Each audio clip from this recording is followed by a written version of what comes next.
Welcome back to Creative Excuses. Today I have a little something different planned because a new game has just released and I am having a ton of fun with it. Avowed. Avowed is a new single-player RPG made by Obsidian Entertainment, the company behind bangers like Fallout New Vegas, The Outer Worlds, and the Pillars of Eternity series, among many other games. Avowed is their newest entry into their Pillars of Eternity IP, and honestly, it looked so good to me that I decided to buy the Early Access Edition last week so that I could play it as soon as possible. So here's my question. Is it any good? Let's jump into it. Full disclosure here, I am not a professional game reviewer. I'm a guy with a YouTube channel where I make builds for the Elder Scrolls Online when they release content that has me interested. I make mods for and build videos about Baldur's Gate 3, and I make a progression series for the little but older brother of old school RuneScape. More than anything, I'm just a gamer with a video and sometimes streaming hobby. I play my big 3 games, and I dabble in some others. I've played what feels like an ungodly amount of Skyrim, and I recently started a vanilla playthrough of Fallout New Vegas on my Steam Deck with my wife, which has been pretty cool. So why do my opinions matter at all? They don't, but you're the one watching the video, so thanks for the vote of confidence. Anyway, here are my first impressions summed up so that you can move on with your day if you want. This game looks like the Elder Scrolls Online in a modern game engine. It feels like the 2025 modded and updated Skyrim that Juve plays in his more recent challenge runs, and Path of the Damned is a great feeling difficulty, at least 2.5 hours into the game. We'll see how it goes from here. Let's go over these points in a little more detail. Avowed is a gorgeous game, and it feels right at home with my experience in other epic fantasy worlds like Skyrim and Elder Scrolls Online, which obviously share the same universe, but whatever. The lighting is really well done, the environment feels lovingly handcrafted, and my god, the colors are vibrant, lush, and beautiful. Almost every inch of the environment is beautiful, and the only real exceptions I've seen to this so far is like one patch of land underwater outside the first city, which like, who cares? But also the underwater like swimming experience is gorgeous. It is the best underwater swimming I've ever seen in a game. In the first couple hours of the game, you spend a lot of time in a warmly toned, beachy environment after crashing nearby on your ship, which is a classic fantasy trope at this point, but my oh my is this beach environment beautiful. It really feels to me like you've woken up after the crash that starts off Baldur's Gate 3, but you're in first person, which is such a good feeling. The first-person perspective that the game recommends is so immersive and makes the environment come to life in ways that the third-person or isometric exploration just can't do for me. During the first few hours, I got to explore the recently ruined bits of a castle, a coastal city, and the most fun of all 3 of these, a lighthouse which you can climb all the way up to the top of, which was just such a nice treat. I even got to yeet myself off the top and land in the water below, swept far underwater by gravity, which was a very neat touch and something that I haven't really seen before. Usually you jump off and you just land in the water and you just stay at the top. Overall, everywhere I have been has been beautiful so far, and the ability to climb almost everything really helps this art come to life in ways that it just doesn't in Skyrim. Because everything can be climbed on, it feels like everything I've seen was supposed to be seen, and that is a really cool feeling. But beauty isn't everything in this game. Combat seems to be a significant focus given that the tutorial beach sequence is almost entirely about a few different combat encounters. Of course there's little story bits and stuff, but it's basically just combat. And this is where I think things are really interesting. You see, I love and loved Skyrim combat. It was floaty, but somehow still satisfying as you swung your sword or your axe or your whatever around. Vanilla Skyrim combat lacks the oomph and whack of melee combat, especially when it's floaty, but it's still fun, maybe in the same way that clicking a goblin in old school RuneScape is fun. Not so with Avowed though. Avowed plays like modern, modded Skyrim combat, complete with important timing mechanics, reactive impacts from enemies, stuns, and the like. Swinging a mace in Avowed looks a lot like swinging a mace in modern Skyrim, and it is lovely. There are a few weird things though, like this setting which makes you automatically move toward the enemy you're trying to hit.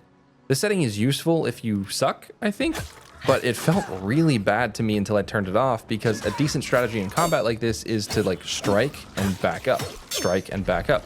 But every time you swing a weapon with this setting enabled, you end up doing this weird feeling jump back at the enemy every time you do this, and it's really rubber bandy. Without it, positioning felt natural and easy, but with it, it just felt a little janky and I didn't like it. One gripe I have with the game though is that I didn't feel like I was really taught how to dodge, and there isn't a single keybind to initiate a dodge on PC. It wasn't until I was 2 hours into my first session that I learned dodging is done by a combination of left, right, or back and the jump key. However, if you're moving forward at all, you can't initiate a dodge, which is a little dumb, I think. I don't know, I want to be able to lunge forward without that weird target lock rubber banding. Now, was this user error?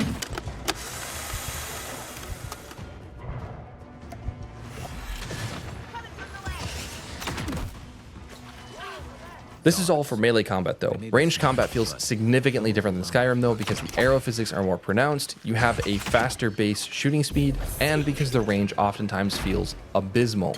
Look at these shots. From what I can tell, these arrows should be hitting their target, and yet they kind of seem to just fizzle out.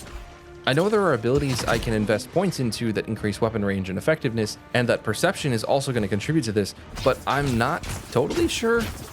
Though this seems like it can be overcome, it feels weird when I shoot an arrow and miss just because of range, and not even a super long range. 3-hour update here. I think my aim was just bad. Like, I've hit some pretty long shots at this point, and there is this like orange flash that happens when you hit a target long ways off. I don't know. I think 2-hour me was just trash. One nice addition that I really enjoy is the ability to turn off your crosshair though. This is a feature I really enjoyed using in Skyrim, where I would play an archer without a crosshair. So I had to be good at knowing where the center of my screen was, but I also had to be good at judging distance. With the pretty intense arrow drop off and range requirements in this game, this is even more pronounced, and it is very fun. I'm really enjoying having to aim without a sight, and I would highly recommend it, especially for wand use, because like, dear lord, these shots just seem to be wild slings instead of anything remotely aimed. But what about magic? Well, my plan for this first character is to play an arcane archer because I've loved that archetype and those characters in ESO and in Baldur's Gate and Skyrim, so I've tried to dabble in magic a bit already. The first two things I unlocked were these magic missiles, which I found a little funky to use and a little unsatisfying. They seem to rely on this circle targeter that shows up on an enemy, but like not always. If there isn't that circle, they don't always seem to do anything, and they can be blocked by a shield, which all of that can be just a little frustrating. The other thing I unlocked was the wand and grimoire, which allow you to cast more spells right away than you have unlocked with your ability points, which is super nice. A very helpful one of these is the damage mitigation boosting yellow shield spell, while a super fun one is the ice dagger barrage that lets you freeze water so you can jump onto it or slow down enemies, or even outright freeze some enemies, letting you get in some extra hits. All of those are very fun effects. The neat thing about this magic that I'm looking forward to is that you can unlock these abilities and have a bunch of others following mostly the elemental themes to use without grimoires, which means that I can have my bow out all the time and still pop off with some magic. That is one thing that I always wanted to do in Skyrim, because Oblivion had that feature, but now I have it here, which is super cool and it feels great. I also can't wait to unlock this spell, which will let me actually summon a magical bow that deals poison damage. That's going to be really fun, I think, so get subscribed or join my Discord to see when I post a video on my progression through my Arcane Archer build. Side note though, I might make a video about this on its own. This yellow spell is absolutely cracked. It offers 50% damage mitigation and lets me hit 95% mitigation, which is the cap within just 2 hours of starting the game. Absolutely insane. All of this talk about combat feel though brings up the difficulty question. Is the combat hard enough to be fun? 2 hours into Avowed, and I have to say combat is gonna wreck me for a bit. Not only did I turn the crosshair off, but I also turned off the incoming hit notifications, and I'm gonna stick with playing in first person because the third person animations honestly leave quite a lot to be desired. But combat kicking my teeth in is a good thing. I really like that the game's hardest difficulty is smacking me in the face with aggressive enemies, with healers keeping aggressive enemies alive and running away like a little chicken shit while I chase them. So far, I've had enjoyable and frantic moments being chased around by enemies, and some intense moments as I try to take out enemies that I am way under-leveled and under-geared for, thanks to the game's interesting gear and enemy tier system, which I'm still exploring. Overall though, on Path of the Damned, enemies feel dangerous, but not just like damage sponges, and it seems like there are plenty of methods for raising my damage and damage mitigation to make the fights even. However, there is some jank in the system that hurts the game in some ways. For example, enemies seem to have a leash range. They're tied to their encounter zone, and if you run outside of that, you can kite them very well and kind of just safe spot them like in RuneScape, or like many of the fights in Skyrim. Luckily, enemies often seem to just pick rocks up and huck them right at your skull with laser-like accuracy if you do this, but those can be dodged or even reflected with a spell, so it's, for lack of a better term, hit or miss. This isn't necessarily a problem because it gives you, the player, the option to play how you want. either abusing the game's mechanics and the gaminess of it, or the option to jump into each fight and encounter as intended. But it is some jank, and playing a ranged build makes this jank way more tempting to abuse.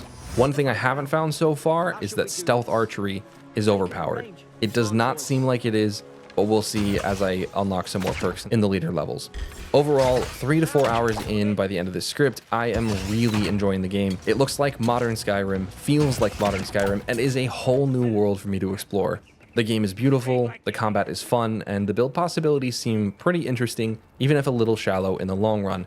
I am excited to see how this all plays out on my first run and my second and third run after that. Next up on Avowed, maybe a video or two featuring my arcane archer as it progresses through the game. Until next time, maybe check out this awesome 3-hour long compilation of the first season of my RuneScape 3 progression series, or maybe this other video that YouTube thinks you'll like.